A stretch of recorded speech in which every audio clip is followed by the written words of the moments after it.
ainsi que Manuel Cousin. Je vous demande de prendre la place sur scène.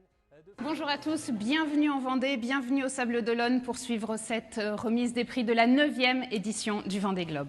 Faire rêver, c'était important pour moi, comme pour tous les concurrents, mais aussi moi, ça m'a fait rêver quand j'étais jeune, de voir tous ces grands marins faire le Vendée Globe. En fait, à chaque fois que c'est difficile, je me dis, attends, tu fais le Vendée Globe quand même. Je ne sais plus qui parlait de ça tout à l'heure, c'est la course qu'on rêve de faire tous depuis qu'on fait du bateau. C'est un engagement énorme d'être au départ du Vendée Globe. Moi, j'ai pris énormément de plaisir à le préparer, énormément de plaisir à le vivre.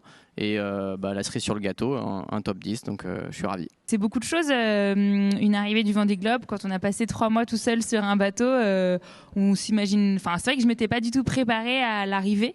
Et donc de voir beaucoup de monde d'un coup, et c'est un moment très joyeux. À la fin, on vive beaucoup en binôme avec nos bateaux. On entend toujours ces bruits. Les bateaux, ils nous parlent à travers les bruits. Vraiment, j'ai tout vécu dans cette course-là. Des abandons, un podium, un retour à terre, puis un départ cette fois-ci. On passe vraiment par toutes les émotions. En vous entendant les uns et les autres, je me rends compte que ce que vous vivez en 3 mois, en 4 mois, c'est ce que les gens ne vivront jamais dans toute leur vie.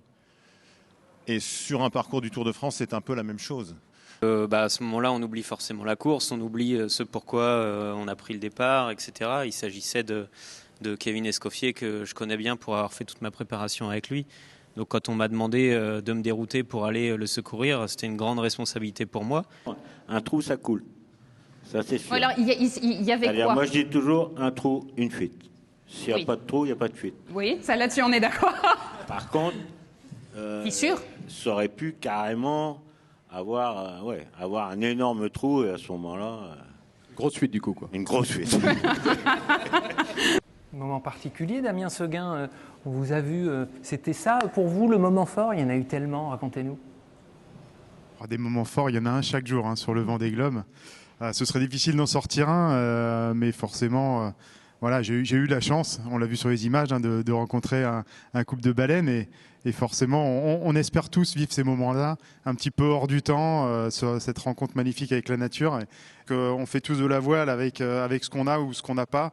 On a tous nos différences. C'est sûr que sur des bateaux qui sont aussi intransigeants et aussi durs à vivre que des IMOCA, on part tous avec quelques soucis, c'est évident. Et justement, réussir à boucler le Vendée Globe, c'est faire la paix avec soi-même, avec ses différences. Et puis tout ça, ça nous ramène sur un même pied d'égalité. En 80 jours, 3 heures...